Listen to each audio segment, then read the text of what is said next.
ಕೃಪಾಳು ಕರ್ತನೆ, ಇಗೋ ಕರ್ತನೆ, ನಿನ್ನ ಮಹಾಕೃಪೆಯಿಂದ ಸ್ವಾಮಿ ನಾವು ಈ ಆಗಸ್ಟ್ ತಿಂಗಳನ್ನ 12ನೇ ದಿನವನ್ನ ಕಾಣುವಂತೆ ಈ ಬೆಳಗಿನ ಜಾವ ಸಮಯದಲ್ಲಿ ನಿಮ್ಮ ಪಾದ ಸನ್ನಿಧಿಗೆ ಬರುವಂತೆ ನೀ ತೋರಿದ ಕೃಪೆಗಾಗಿ ಸ್ತೋತ್ರ. ರಕ್ಷಕನೇ, ನಿಮ್ಮನ್ನು ಸ್ತುತಿಸುತ್ತೇವೆ, ಕೊಂಡಾಡುತ್ತೇವೆ ಹಾಗೂ ನಿನ್ನ ವಾಕ್ಯವನ್ನು ಧ್ಯಾನಿಸುತ್ತೇವೆ. ನಿನ್ನ ವಾಕ್ಯವು ನಮ್ಮ ದಾರಿಗೆ ಬೆಳಕು, ನಮ್ಮ ಜೀವನಕ್ಕೆ ಅದು ಕರ್ತನೆ ಸ್ವಾಮಿ ಮಾರ್ಗವನ್ನು ತೋರಿಸುವಂತದ್ದಾಗಿದೆ. ತಂದೆ, ಈ ದಿನ ನೀವು ನಮಗೆ ಕಲಿಸಿಕೊಡುವಂತ ಈ ಸತ್ಯವಾಕ್ಯಗಳನ್ನ ನಾವು ಪ್ರತಿಯೊಬ್ಬೊಬ್ಬರು ಕೂಡ ಕಲಿತುಕೊಂಡು ಅದನ್ನ ಆತ್ಮೀಯ ಪ್ರಯೋಜನವಾಗಿ ಪಡೆದುಕೊಳ್ಳಲಿಕ್ಕೆ ಕೃಪೆ ಕೊಡು. ಸಮಸ್ತ ಮಹಿಮಾ ನಿಮಗೆ ಸಲ್ಲಿಸ್ತಾ ನಮ್ಮ ರಕ್ಷಕನಾದ ಯೇಸು ನಾಮದಲ್ಲಿ ವಂದನೆಗಳನ್ನು ಪ್ರಾರ್ಥನೆಯನ್ನು ಬೇಡುತ್ತೇನೆ ಸ್ವಾಮಿ, ಆಮೆನ್. ಕರ್ತನಿಗೆ ಸ್ತೋತ್ರ. ಈ ಒಂದು ದಿನಕ್ಕೆ ನೇಮಕವಾದಂತ ವೇದ ಭಾಗ ಲೂಕನ ಸುವಾರ್ತೆ 12ನೇ ಅಧ್ಯಾಯ 16ರಿಂದ 21 ವಚನ. ಮಕ್ಕಳ ಸತ್ಯವೇದದ ಭಾಗವು ರಾಜನ ಕತ್ತಿ ಯೆರೆಮೀಯ 36ನೇ ಅಧ್ಯಾಯ. 1 ವರ್ಷಕ್ಕೆ ಸತ್ಯವೇದದ ಅಧ್ಯಯನ ಭಾಗ ಯೆಹೆಜ್ಕೇಲ 33ನೇ ಅಧ್ಯಾಯ 1ನೇ ವಚನದಿಂದ 39ನೇ ಅಧ್ಯಾಯದ 29ನೇ ವಚನ ತನಕ. ಬಾಯ್ಪಾಠ ವಚನ. ಆದರೆ ದೇವರು ಅವನಿಗೆ, ಬುದ್ಧಿಹೀನನು ನೀನು, ಈ ಹೊತ್ತು ರಾತ್ರಿ ನಿನ್ನ ಪ್ರಾಣವನ್ನು ನಿನ್ನ ಕಡೆಯಿಂದ ಕೇಳುವರು, ಆಗ ನೀನು ಸಿದ್ಧ ಮಾಡಿಟ್ಟಿರುವುದು ಯಾರಿಗಾಗುವುದು ಎಂದು ಹೇಳಿದನು. ಈ ದಿನಕ್ಕೆ ನೇಮಿಸಲ್ಪಟ್ಟಂತ ಸಂದೇಶದ ತಲೆಬರಹ ಶ್ರೀಮಂತ ಮೂರ್ಖನ ದೃಷ್ಟಾಂತ ಅಥವಾ ಮೂರ್ಖನಾದ ಐಶ್ವರ್ಯವಂತನ ದೃಷ್ಟಾಂತವನ್ನು ನಾವು ಧ್ಯಾನಿಸ್ತಾ ಇದ್ದೇವೆ. ದೇವಚಂದ್ರೆ, ಲೂಕನ ಸುವಾರ್ತೆ 12ನೇ ಅಧ್ಯಾಯ 16ರಿಂದ 21 ವಚನ ಬಹಳ ಪ್ರಾಮುಖ್ಯವಾದ ಒಂದು ವಿಷಯವನ್ನ ಕ್ರೈಸ್ತರು ಮತ್ತು ಆತ್ಮಿಕ ಜೀವಿತವನ್ನ ಜೀವಿಸ್ತಿರುವಂತ ನಮಗೆ ಉಪದೇಶ ಮಾಡ್ತಾ ಇದೆ. ಈ ದೃಷ್ಟಾಂತವು ಅಥವಾ ಈ ಸಾಮ್ಯವು, ಇದು ಒಂದು ಸಾಮ್ಯ ರೂಪದಲ್ಲಿ ಕರ್ತನಾಗಿರುವ ಯೇಸು ಸ್ವಾಮಿ ತನ್ನ ಬಳಿಗೆ ಬಂದಂತ ಒಬ್ಬ ಯವನಸ್ಥನಿಗೆ ಹೇಳ್ತಿರುವಂತ ಒಂದು ವಿಷಯ ಇದು. ಒಬ್ಬ ಯವನಸ್ಥನು ಸ್ವಾಮಿ ಬಳಿಗೆ ಬಂದು, ಬೋಧಕನೇ, ನನ್ನ ತಂದೆಯ ಆಸ್ತಿಯನ್ನು ನನಗೆ ಪಾಲು ಮಾಡಿ ಕೊಡುವಂತೆ ನನ್ನ ಅಣ್ಣನಿಗೆ ಹೇಳು ಎಂದು ಆತನನ್ನ ಕೇಳಿಕೊಂಡ.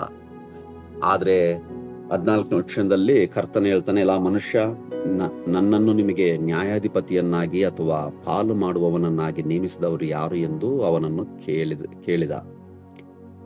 ಅದನ್ನ ಆತನಿಗೆ ಕೇಳಿದ ಬಳಿಕ ಕರ್ತನು ಜನರಿಗೆ, ಎಲ್ಲಾ ಲೋಭಕ್ಕೂ ಎಚ್ಚರಿಕೆಯಾಗಿದ್ದು ನಿಮ್ಮನ್ನು ಕಾಪಾಡಿಕೊಳ್ಳಿರಿ.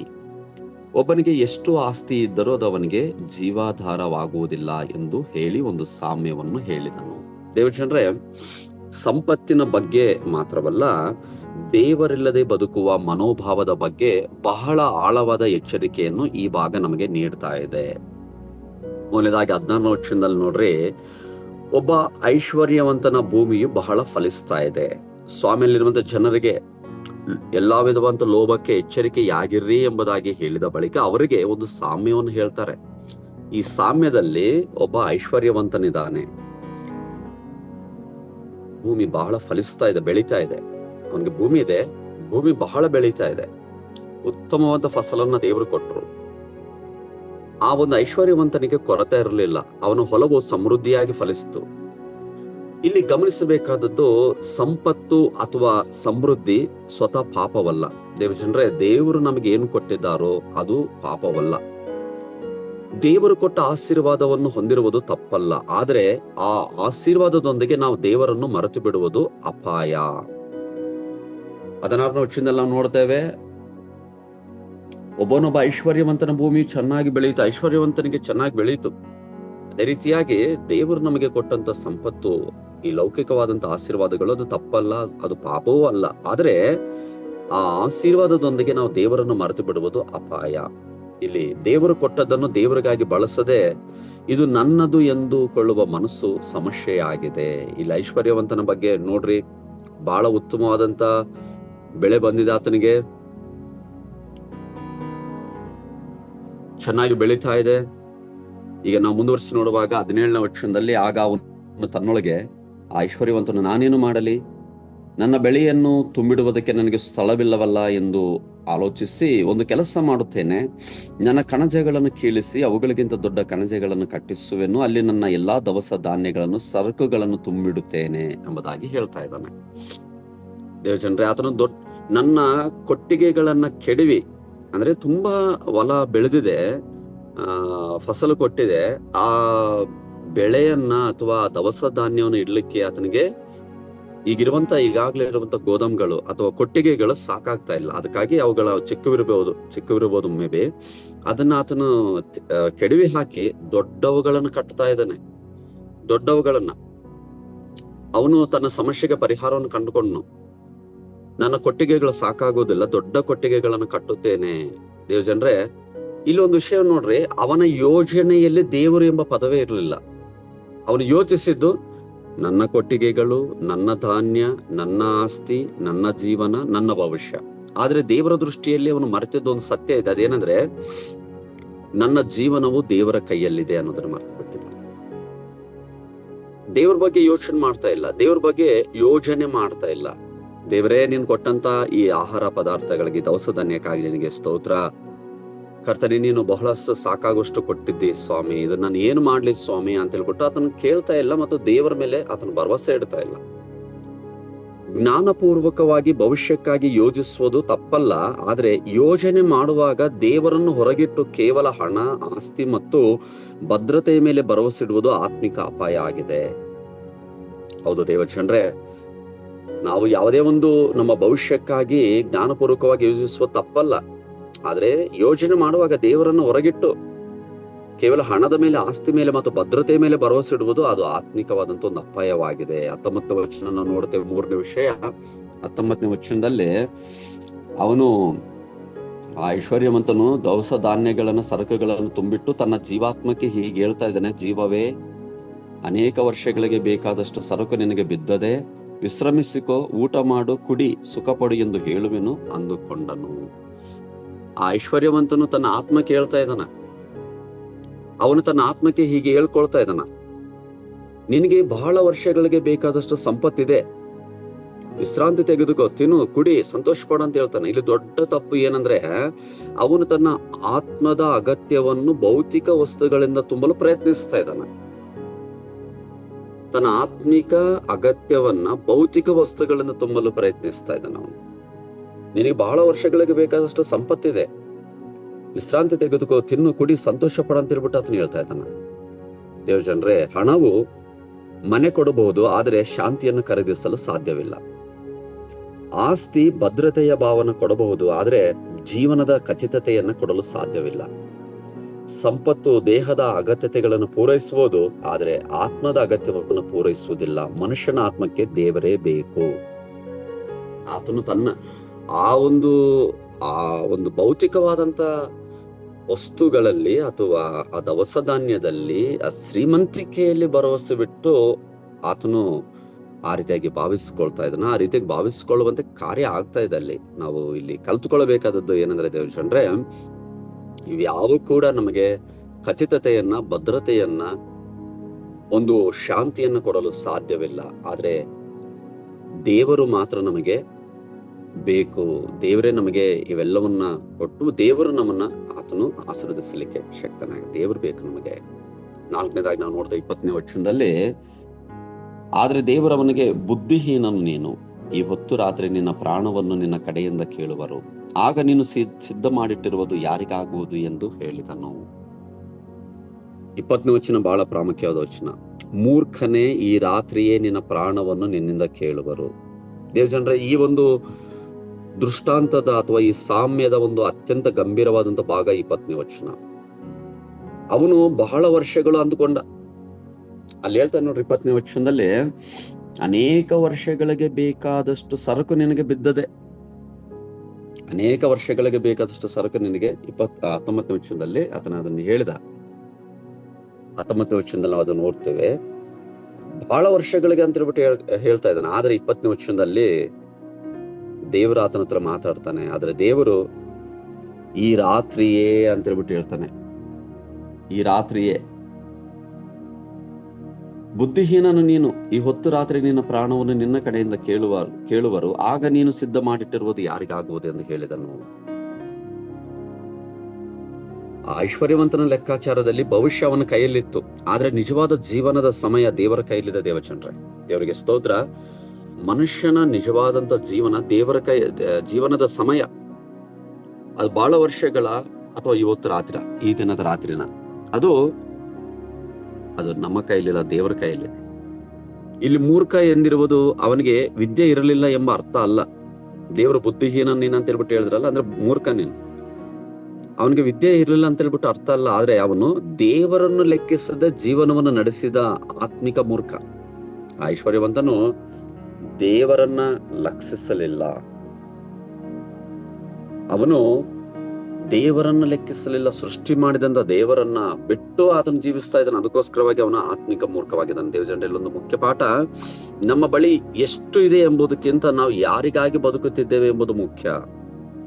ನಾವು ಯಾರಿಗಾಗಿ ಬದುಕುತ್ತಿದ್ದೇವೆ? ನಾವು 20ನೇ ವರ್ಷದಲ್ಲಿ ಮತ್ತೊಂದು ಪ್ರಶ್ನೆಯಲ್ಲಿ ನಾವು ನೋಡ್ತೇವೆ, ಏನಂದ್ರೆ, ನೀನು ಸಿದ್ಧ ಮಾಡಿಟ್ಟಿರುವುದು ಯಾರಿಗಾಗುವುದು? ದೇವಜನರೇ, ಐಶ್ವರ್ಯವಂತನು ಅನೇಕ ವರ್ಷಗಳ ಕಾಲ ಸಂಪತ್ತು ಕೂಡಿಸಿದ, ಆದ್ರೆ ಅವನ ಜೀವನ ಈಗ ಮುಗಿದಿದೆ. ಈಗ ಅವನು ಕೂಡಿಸಿದ್ದನ್ನು ಅವನು ತನ್ನೊಂದಿಗೆ ತೆಗೆದುಕೊಂಡು ಹೋಗಲಿಲ್ಲ. ಇದು ನಮಗೆ ಒಂದು ಪ್ರಶ್ನೆ ಕೇಳುತ್ತದೆ, ಏನಂದ್ರೆ, ನಾನು ಈ ಲೋಕದಲ್ಲಿ ಏನು ಸಂಗ್ರಹಿಸುತ್ತಿದ್ದೇನೆ ಮತ್ತು ದೇವರ ಮುಂದೆ ಏನು ಸಂಗ್ರಹಿಸುತ್ತಿದ್ದೇನೆ ಅನ್ನುವಂಥದ್ದನ್ನು ನಮಗೆ ಕೇಳ. ನಾವು ಈ ಲೋಕದಲ್ಲಿ ಏನು ಸಂಗ್ರಹಿಸ್ತಾ ಇದ್ದೇವೆ, ಏನ್ ಕೂಡಿಸಿಡ್ತಾ ಇದ್ದೇವೆ? ಐಶ್ವರ್ಯವಂತನು ಬಹಳ ವರ್ಷಗಳಿಗೆ ಬೇಕಾದಷ್ಟದನ್ನ ಬಹಳ ವರ್ಷಗಳನ್ನು ಕಷ್ಟಪಟ್ಟು ಕೂಡಿಸಿದ, ಆದ್ರೆ ಅದು ಅವನಿಗೆ ಆಗಲಿಲ್ಲ, ಅಥವಾ ಅವನು ಇಹಲೋಕವನ್ನು ತ್ಯಜಿಸಿಬಿಟ್ಟ. ಅವತ್ತು ರಾತ್ರಿ ಅವನ ವೈರಿಗಳು ಅವನ ಪ್ರಾಣವನ್ನು ಕೇಳಿದ್ರು. ದೇವಜನರೇ, ಮತ್ತಾಯನ ಸುವಾರ್ತೆ 6ನೇ ಅಧ್ಯಾಯ 20ನೇ ವಚನದಲ್ಲಿ ನಮಗೆ ಯೇಸು ಸ್ವಾಮಿ ಹೀಗೆ ಹೇಳುವಂತ ನಾವು ನೋಡುತ್ತೇವೆ. ದಯವಿಟ್ಟು ಈ ವಚನ ಭಾಗವನ್ನು ಯಾರಾದ್ರೂ ಓದ್ರಿ. ಮತ್ತಾಯನ ಸುವಾರ್ತೆ 6ನೇ ಅಧ್ಯಾಯ 20ನೇ ವಚನ. ಮತ್ತೆ 6:20. ಓಕೆ. ಆದರೆ ಪರಲೋಕದಲ್ಲಿ ಗಂಟು ಮಾಡಿ ಇಟ್ಟುಕೊಳ್ಳಿರಿ, ಅಲ್ಲಿ ಅದು ನುಸಿ ಹಿಡಿದು ಕಿಲುಬು ಹತ್ತಿ ಕೆಟ್ಟು ಹೋಗುವುದಿಲ್ಲ. ಅಲ್ಲಿ ಕಳ್ಳ ಅನ್ನ ಕೊರೆಯುವುದೂ ಇಲ್ಲ, ಕದಿಯುವುದೂ ಇಲ್ಲ. ನಿನ್ನ ಗಂಟು ಇದ್ದಲ್ಲಿ ನಿನ್ನ ಮನಸ್ಸು ಇರುವುದಷ್ಟೇ. ದೇವರಿಗೆ ಸ್ತೋತ್ರ. ನಮಗೆ ಇಲ್ಲೊಂದು ಪಾಠ ಏನಂದ್ರೆ, ಪರಲೋಕದಲ್ಲಿ ನಿಮಗೋಸ್ಕರ ಸಂಪತ್ತನ್ನು ಕೂಡಿಸಿಟ್ಟುಕೊಳ್ಳಿರಿ ಎಂಬುದಾಗಿ ನಮ್ಮ ಕರ್ತನಾಗಿರೋ ಯೇಸು ಸ್ವಾಮಿ ಹೇಳ್ತಾ ಇದ್ದಾರೆ. ಅಲ್ಲಿ ಕೂಡಿಸಿಡ್ಬೇಕು, ದೇವರ ಮುಂದೆ ಕೂಡಿಸಿಡ್ಬೇಕು, ದೇವರನ್ನೇ ಸಂಪತ್ತನ್ನಾಗಿ ಮಾಡ್ಕೊಳ್ಬೇಕು ಅನ್ನೋದೇ ಈ ಒಂದು ದಿವಸ ಪ್ರಾಮುಖ್ಯವಾಗಿ ನಮಗೆ ಕೊಡಲ್ಪಟ್ಟಂತ ಒಂದು ಸಂದೇಶ. 21ನೇ ವಚನ, 12:21, ತನಗೋಸ್ಕರ ದ್ರವ್ಯವನ್ನಿಟ್ಟುಕೊಂಡು ದೇವರ ವಿಷಯಗಳಲ್ಲಿ ಐಶ್ವರ್ಯವಂತನಾಗದೇ ಇರುವವನು ಅವನಂತೆಯೇ ಇದ್ದಾನೆ ಅಂದನು. ದೇವಜನರೇ, ಈ ಒಂದು ಸಾಮ್ಯದ ಮುಖ್ಯ ಸಂದೇಶ 21ನೇ ವಚನದಲ್ಲಿ ಯೇಸು ಸ್ವಾಮಿ ಕೊನೆಯಲ್ಲಿ ಹೇಳ್ತಾ ಇದ್ದಾರ, ತನಗೋಸ್ಕರ ನಿಧಿಯನ್ನು ಕೂಡಿಸಿಕೊಂಡು ಅಥವಾ ಐಶ್ವರ್ಯವನ್ನು ಕೂಡಿಸಿಕೊಂಡು ದೇವರ ವಿಷಯದಲ್ಲಿ ಐಶ್ವರ್ಯವಂತನಾಗಿರದವನು ಹೀಗೆಯೇ ಇದ್ದಾನೆ, ಈ ಐಶ್ವರ್ಯವಂತನಂತೆ ಇದ್ದಾನಂತೆ. ನೋಡ್ರಿ, ತನಗೋಸ್ಕರ, ನಮಗೋಸ್ಕರವಾಗಿ ನಾವ್ ಏನೆಲ್ಲ ಈ ಲೋಕದಲ್ಲಿ ಕೂಡಿಸಿಟ್ಕೊಳ್ತೀವಿ, ಆದ್ರೆ ದೇವರನ್ನ ಬಿಟ್ಟು ನಾವು ಹೀಗೆಲ್ಲ ಮಾಡಿದ್ರೆ ನಾವು ಕೂಡ ಈ ಐಶ್ವರ್ಯವಂತರಾಗೇ ಇರ್ತೇವೆ. ದೇವಜನರೇ, ಇದೇ ಸಂಪೂರ್ಣ ದೃಷ್ಟಾಂತದ ಕೇಂದ್ರ ಬಿಂದು ಈ ಒಂದು ಭಾಗದಲ್ಲಿ. ಇಲ್ಲಿ 2 ರೀತಿಯಂತ ಐಶ್ವರ್ಯ ಇದೆ. ಮೊದಲನೇದಾಗಿ ಲೋಕದ ಐಶ್ವರ್ಯ, ಅಂದ್ರೆ ಹಣ, ಆಸ್ತಿ, ಸಂಪತ್ತು, ವಸ್ತುಗಳು. ಎರಡನೇ ಒಂದು ರೀತಿಯಂತ ಐಶ್ವರ್ಯ ಏನಪ್ಪಾ ಅಂದ್ರೆ ದೇವರ ವಿಷಯದಲ್ಲಿ ಐಶ್ವರ್ಯವಂತರಾಗ್ಬೇಕು.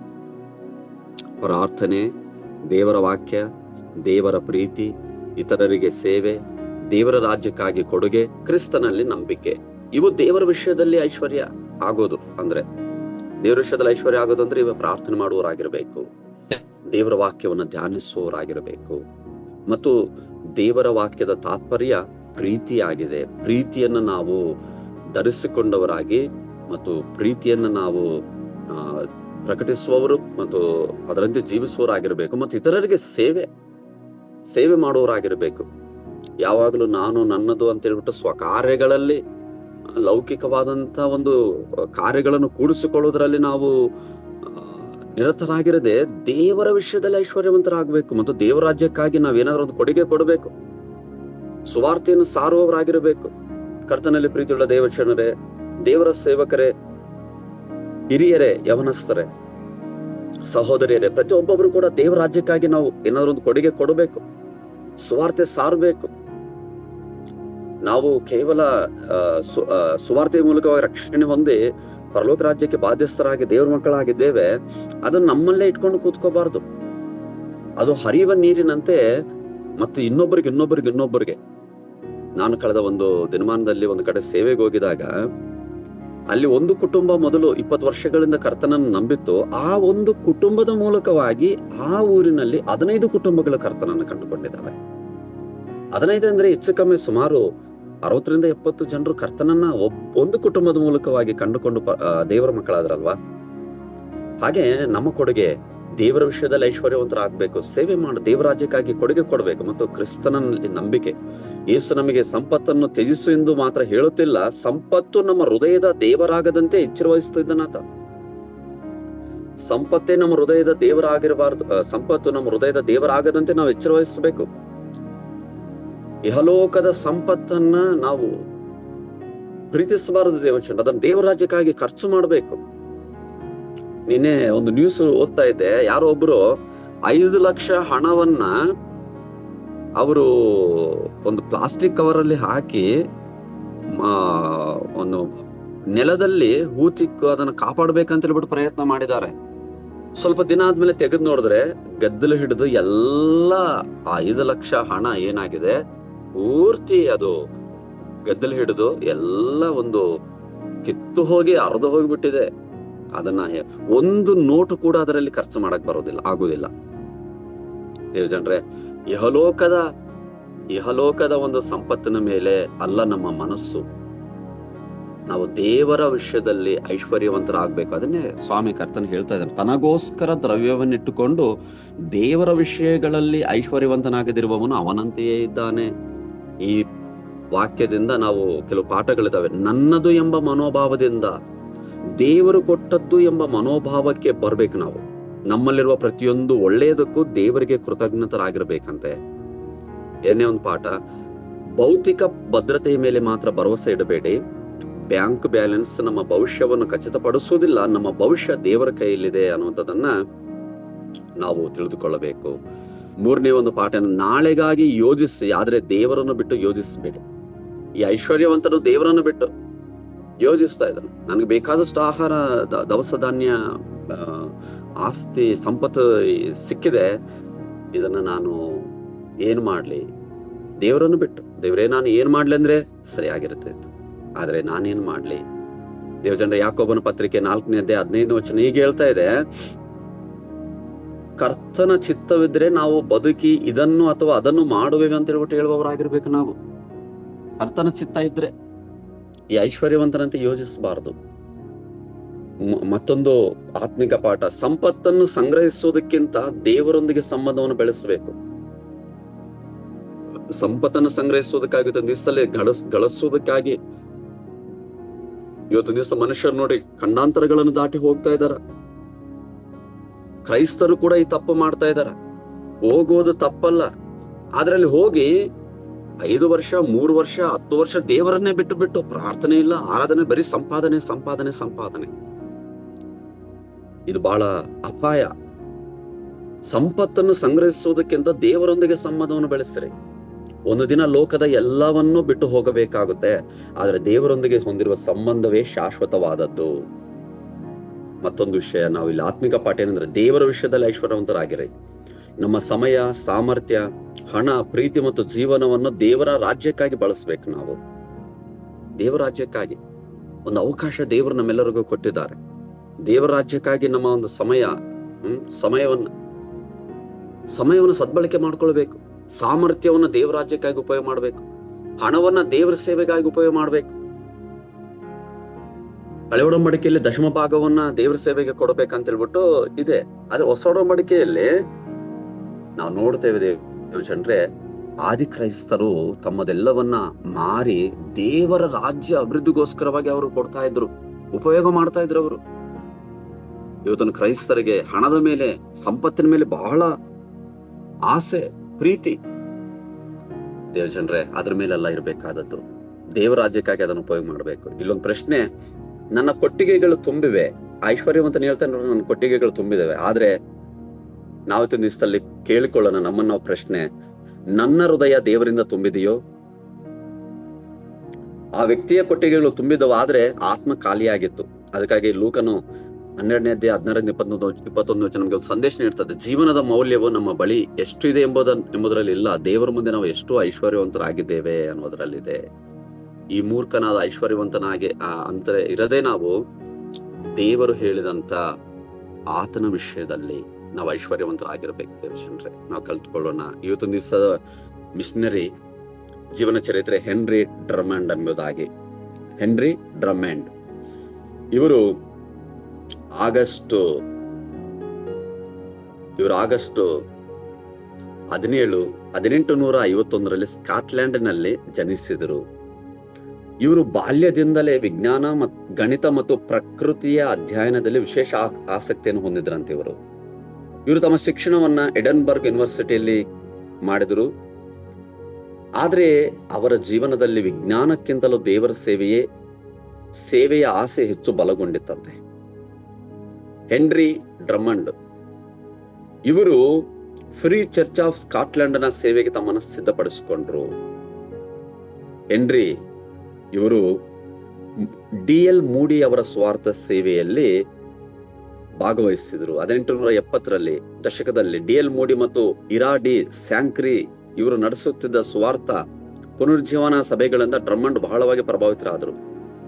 ಅವರು ಸುಮಾರು 2 ವರ್ಷಗಳ ಕಾಲ ಈ ಡ್ರಮಂಡ್ ಅವರು ಸುವಾರ್ಥ ಕಾರ್ಯದಲ್ಲಿ ಸಕ್ರಿಯರಾಗಿ ತರುವಾಯ ಅವರು ಕಾಲೇಜಿನಲ್ಲಿ ಅವರು ಲೆಕ್ಚರರ್ ಆಗಿ ನ್ಯಾಚುರಲ್ ಸೈನ್ಸ್ ಲೆಕ್ಚರರ್ ಆಗಿ ನೇಮಕಗೊಳ್ತಾರೆ. ಅವರು ವಿಜ್ಞಾನವನ್ನು ಬೋಧಿಸುತ್ತಿದ್ದರು. ಕ್ರಿಸ್ತ ನಂಬಿಕೆ ಕುರಿತು ಮಾತನಾಡುವುದನ್ನು ಅವರು ತಮ್ಮ ಸೇವೆಯ ಪ್ರಮುಖ ಭಾಗವೆಂದು ತಿಳಿದರು. ಇವರು ಅನೇಕ ಪುಸ್ತಕಗಳನ್ನು ಬರೆದಿದ್ದಾರೆ. Natural law in the spiritual world ಅನ್ನಂತ ಒಂದು ಪುಸ್ತಕ, ಮತ್ತು ಅವರು the greatest thing in the world ಎಂಬ ಒಂದು ಕೊರಿಂಥದವರಿಗೆ ಬರೆದ ಪತ್ರಿಕೆ 13ನೇ ಅಧ್ಯಾಯದ ಒಂದು ಧ್ಯಾನ ಭಾಗವನ್ನ ಬರೆದಿದ್ದಾರೆ. ಬಹಳ ಫೇಮಸ್ ಪುಸ್ತಕ ಇದು. ಇವರು 1 ವರ್ಷ ಕಾಲ ದಕ್ಷಿಣ ಆಫ್ರಿಕಾದಲ್ಲಿ ಸೇವೆ ಮಾಡಿದರು.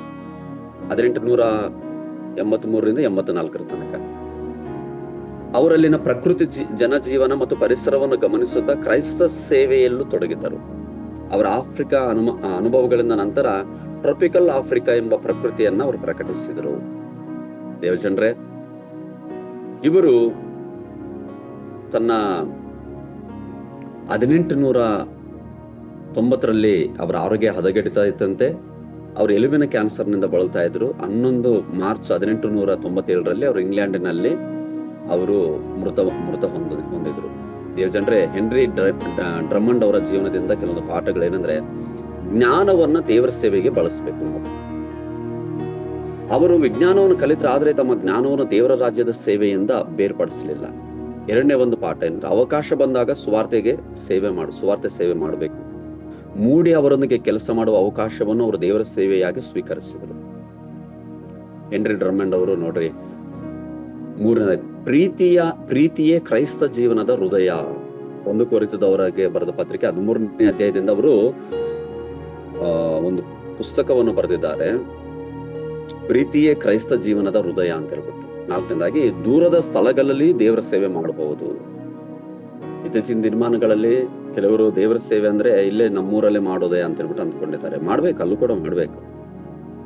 ದೂರದ ಸೇವೆಗೆ ಎಲ್ಲಿ ಸ್ಕಾಟ್ಲ್ಯಾಂಡ್, ಎಲ್ಲಿ ಸೌತ್ ಆಫ್ರಿಕಾಕ್ಕೆ ಹೋಗಿಬಿಟ್ಟು ಒಬ್ಬ ವಿಜ್ಞಾನಿ ಇವರು, ಒಬ್ಬ ಶಿಕ್ಷಕರು ಇವರು, ಜ್ಞಾನಿ ಇವರು, ಆದ್ರೆ ತಮ್ಮನ್ನ ಕರ್ತನ ಪ್ರೀತಿಯ ಸೇವೆಗೆ ಅವರು ಒಪ್ಪಿಸಿಕೊಂಡು ಸೇವೆ ಮಾಡಿದ್ರು ಹೋಗಿ ಅಲ್ಲಿ.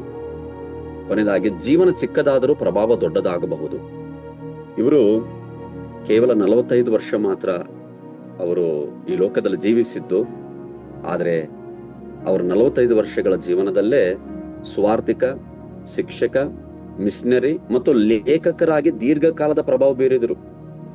ದೇವಜನರೇ, ದೇವರ ವಾಕ್ಯ ಹೀಗೆ ಹೇಳ್ತಾ, ಮತ್ತಾಯನ ಸುವಾರ್ತೆ 5ನೇ ಅಧ್ಯಾಯ 16ನೇ ವಚನ, ನಿಮ್ಮ ಬೆಳಕು ಮನುಷ್ಯರ ಮುಂದೆ ಪ್ರಕಾಶಿಸಲಿ, ಅವರು ನಿಮ್ಮ ಸತ್ಕಾರ್ಯಗಳನ್ನು ನೋಡಿ ಪರಲೋಕದಲ್ಲಿರುವ ನಿಮ್ಮ ತಂದೆಯನ್ನು ಮಹಿಮೆ ಪಡಿಸಲಿ ಎಂಬುದಾಗಿ ಕರ್ತನಾಗಿರುವಂತೆ ಯೇಸು ಕ್ರಿಸ್ತನ ಹೇಳಿದಂತ ಒಂದು ವಾಕ್ಯದಂತೆ ನಾವು ಹೆನ್ರಿ ಡ್ರಮಂಡ್ ಅವರಂತೆ ನಾವು ಕೂಡ ಲೋಕದಲ್ಲಿ ದೇವರು ನಮಗೆ ಕೊಟ್ಟಂತ ಜ್ಞಾನ, ಪ್ರತಿಭೆ, ಸಮಯ ಮತ್ತು ಅವಕಾಶಗಳನ್ನ ನಮ್ಮ ಸ್ವಂತ ಮಹಿಮೆಗಾಗಿ ಅಲ್ಲ, ದೇವರ ಮಹಿಮೆಗೆ ಮತ್ತು ಜನರ ಒಳಿತಿಗಾಗಿ ನಾವು ಬಳಸುವವರಾಗಿರೋಣ. ದೇವರ ವಾಕ್ಯಗಳ ಮೂಲಕ ನಮ್ಮೆಲ್ಲರನ್ನ ಹೇರಳವಾಗಿ ಆಶೀರ್ವಾದ ಮಾಡಲಿ. ಪ್ರಾರ್ಥನೆ ಮಾಡಿಕೊಳ್ಳೋಣ. ಕೃಪೆಯಲ್ಲಿ ಐಶ್ವರ್ಯ ಭರಿತನಾಗಿರುವ ಸ್ವರ್ಗೀಯ ತಂದೆಯಾದ ದೇವರೇ, ಈ ಬೆಳಗಿನ ಜಾವ ಸಮಯದಲ್ಲಿ ಲೂಕನ ಸುವಾರ್ತೆ 12ನೇ ಅಧ್ಯಾಯ 16-21 ವಚನಗಳನ್ನ ಧ್ಯಾನಿಸಲಿಕ್ಕೆ ಮತ್ತು ಅದರಿಂದ ನಾವು ಕರ್ತನೆ ಆಶೀರ್ವಾದವನ್ನು ಪಡೆದುಕೊಳ್ಳಲಿಕ್ಕೆ ನೀವು ನಮಗೆ ಸಹಾಯ ಮಾಡಿದಕ್ಕಾಗಿ ಸ್ತೋತ್ರ. ಅಂದು ಶಿಷ್ಯರಿಗೆ ನಾನು ನಿಮಗೆ ಹೇಳಿದ ವಾಕ್ಯದ ದೆಸೆಯಿಂದ ನೀವು ಶುದ್ಧರಾಗಿದ್ದೀರಿ, ನನ್ನ ವಾಕ್ಯವು ಆತ್ಮವು ಜೀವವಾಗಿದೆ ಎಂಬುದಾಗಿ ಹೇಳಿದಿರಿ ಕರ್ತನೆ. ಹೌದು ಸ್ವಾಮಿ, ಇದರಲ್ಲಿ ಅನೇಕ ಆತ್ಮೀಕ ಅದ್ಭುತವಾದಂತ ಸತ್ಯಾಂಶಗಳು ನಮಗೆ ಪ್ರಕಟಿಸಿದ್ದಕ್ಕಾಗಿ ಸ್ತೋತ್ರ. ದೇವರೇ, ಐಶ್ವರ್ಯವಂತನಾದಂತ ಮೂರ್ಖನಂತೆ ನಾವಿರದೆ ನಿನ್ನನ್ನು ಪ್ರೀತಿಸುವವರಾಗಿ, ನಿನ್ನನ್ನು ನಂಬುವವರಾಗಿ ಕರ್ತನೆ, ನಾವು ನಿನ್ನ ವಿಷಯದಲ್ಲಿ ಅಂದ್ರೆ ಪ್ರಾರ್ಥನೆ, ನಿನ್ನ ವಾಕ್ಯದ ಧ್ಯಾನ, ನಿನ್ನ ಸೇವೆ, ನಿನ್ನ ರಾಜ್ಯಕ್ಕಾಗಿ ನಾವು ಖರ್ಚು ಮಾಡುವಂಥದ್ದು, ಈ ವಿಷಯಗಳಲ್ಲಿ ನಾವು ಐಶ್ವರ್ಯವಂತರಾಗಬೇಕು. ಇಹಲೋಕದ ಸಂಪತ್ತು ಕರ್ತನೆ, ಅದು ನಶ್ವರವಾಗಿದೆ. ನಾವು ಅದನ್ನ ಪಡ್ಕೊಂಡ್ರೆ ದೇವರೇ, ನಿಮಗೆ ಅದರ ಮೂಲಕವಾಗಿ ನಿನಗೆ ಮಹಿಮೆಯನ್ನು ಉಂಟು ಮಾಡ್ಬೇಕನ್ನೋದನ್ನ ಒಂದು ವಿಷಯ ನಮಗೆ ಕಲಿಸಿಕೊಟ್ಟಿದ್ದಕ್ಕಾಗಿ ಸ್ತೋತ್ರ. ವಿಶೇಷವಾಗಿ ಕರ್ತನೆ, ಹೆನ್ರಿ ಡ್ರಮಂಡ್ ಸ್ವಾರ್ಥಿಕರ ಒಂದು ಮಿಷನರಿಗಳ ಜೀವನ ಚರಿತ್ರೆ ನಮ್ಮ ಜೀವನದಲ್ಲಿ ಬಹಳ ದೊಡ್ಡ ಪ್ರಭಾವ ಬೀರಲು ಎಂಬುದಾಗಿ ನಾವು ಹೇಳಿಕೊಳ್ತೇವೆ. ಅಪ್ಪ, ತಮ್ಮ 45 ವರ್ಷದ ಒಂದು ಚಿಕ್ಕ ಜೀವನದಲ್ಲಿ ಕರ್ತನೆ, ಅವರು ನಿಮ್ಮ ನಾಮವನ್ನು ಮಹಿಮೆ ಪಡಿಸುವಂತ ರೀತಿಯಲ್ಲಿ ಜೀವಿಸಿದರು ಕರ್ತನೆ. ನಾವು ಕೂಡ ನಮ್ಮ ಬೆಳಕನ್ನ ಈ ಲೋಕದ ಮುಂದೆ, ಮನುಷ್ಯರ ಮುಂದೆ ಪ್ರಕಾಶ ಪಡಿಸುವಂತೆ ಸಹಾಯ ಮಾಡು ಕರ್ತನೆ. ಒಂದು ಜೂಮ್ ಪ್ರಾರ್ಥನೆ ಕೂಟದಲ್ಲಿ ಭಾಗವಹಿಸಿದಂತೆಲ್ಲಾ ನಿನ್ನ ಕರ್ತನೆ ಸದ್ಭಕ್ತರನ್ನು ಆಶೀರ್ವಾದ ಮಾಡಬೇಕೆಂಬ ಕೇಳಿಕೊಳ್ತೇನೆ. ತಂದೆ, ನಿಮ್ಮ ಸೇವಕರುಗಳನ್ನು, ಅವರ ಕುಟುಂಬಗಳನ್ನು ಆಶೀರ್ವಾದ ಮಾಡಪ್ಪ. ಅವರ ಕೊರತೆಗಳನ್ನು ನೀನು ನೀಗಿಸಬೇಕೆಂಬ ಕೇಳಿಕೊಳ್ತೇನೆ. ತಂದೆಯೇ, ಅವರನ್ನು ನೀನು ಹೆಚ್ಚಾಗಿ ನಿಮ್ಮ ರಾಜ್ಯದ ಅಭಿವೃದ್ಧಿಯಲ್ಲಿ ನೀನು ಉಪಯೋಗ ಮಾಡಿಕೊಳ್ಬೇಕೆಂಬ ಕೇಳಿಕೊಳ್ತೇನೆ ಸ್ವಾಮಿ. ತಂದೆ, ಎಲ್ಲ ದೇವಜನರನ್ನ ಹೇರಳವಾಗಿ ಆಶೀರ್ವದಿಸು. ನಮ್ಮ ಕಲ್ವಾರ್ ಚಾಪಲ್ ಟ್ರಸ್ಟ್ ಅನ್ನ ಆಶೀರ್ವಾದ ಮಾಡು. ಈ ದಿನವು ನಿನ್ನ ಚಿತ್ತದಂತೆ ನಾವು ಕರ್ತನೆ ಸಮಯವನ್ನು ಕರ್ತನೆ ಸದ್ವಿನಿಯೋಗ ಮಾಡಿಕೊಂಡು ನಿನ್ನ ಸೇವೆ ಮಾಡಲಿಕ್ಕೆ, ನಿನ್ನ ಮಹಿಮೆ ಪಡಿಸಲಿಕ್ಕೆ, ನಿನಗಾಗಿ ಜೀವಿಸಲಿಕ್ಕೆ ಸಹಾಯ ಮಾಡಪ್ಪ. ದಿನಾಲು ನನ್ನನ್ನು ಹಿಂಬಾಲಿಸು ಎಂಬುದಾಗಿ ನೀವು ಹೇಳಿದೆ ರಾಜ್ಯ. ಭಾನುವಾರಕ್ಕೊಮ್ಮೆ ಅಥವಾ ಮನಸ್ಸಾದಾಗ ನಿನ್ನ ಹಿಂಬಾಲಿಸುವುದಲ್ಲ, ಪ್ರತಿದಿನ ಹಿಂಬಾಲಿಸಲಿಕ್ಕೆ ನಮ್ಮೆಲ್ಲರಿಗೂ ಸಹಾಯ ಮಾಡು. ನಮ್ಮ ರಕ್ಷಕನಾದ ಯೇಸು ಕ್ರಿಸ್ತನ ಹೆಸರಿನಲ್ಲಿ ಚಿಕ್ಕ ಪ್ರಾರ್ಥನೆಯನ್ನು ಬೇಡಿಕೊಳ್ತೇನೆ ತಂದೆಯೇ, ಆಮೆನ್.